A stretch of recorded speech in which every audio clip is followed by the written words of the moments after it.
everyone, it's back with me, Michael here. So honestly, I've always been waiting for a GPU worthy to replace my good old GTX 750 Ti. But it has to be affordable, but significantly better in performance and still maintaining a low power consumption. Finally, this is coming to me, the Galax GTX 1050 Ti.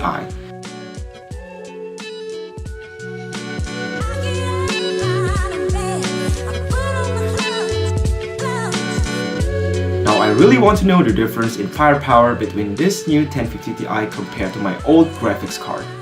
Overall, this Galax graphics card looks pretty standard, not exaggerated and not too simple as well. The plastic cover is colored black with some blue accents being put on top.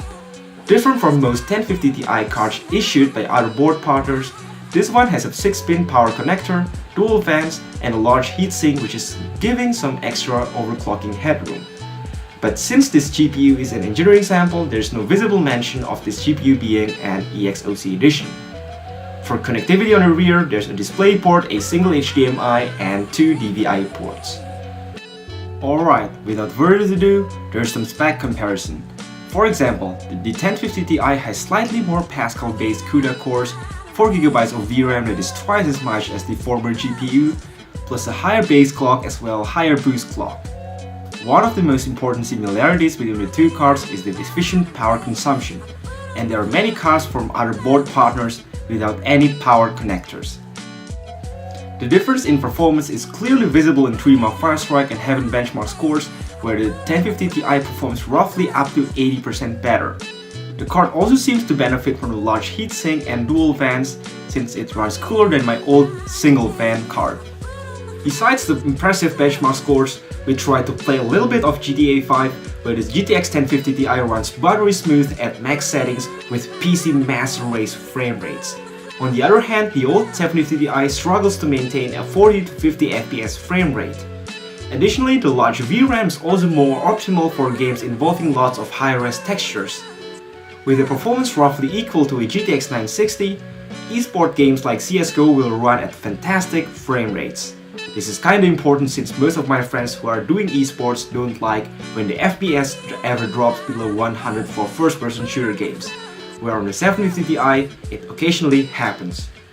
As a bonus, there's also a comparison for project cars.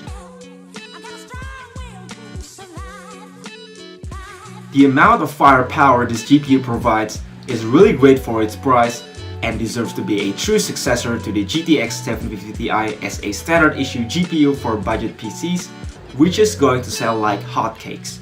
Affordable, solid performance, and indirectly eco-friendly. Whether you just want to run AAA games smoothly at HD resolution or anyone who do competitive gaming, the GTX 1050 Ti is a really solid and practical solution. The Radeon RX 460 can be another good and cheaper option, but its performance is still closer to the 750 Ti. Meanwhile, on the green side, by adding $100, you will find yourself a GTX 1060 3GB version, which is 30 to 40% faster but coming with a bit less VRAM. So what do you guys think? Are you going to get an upgrade as well? Tell us in the comments down below. And as always, have a nice day.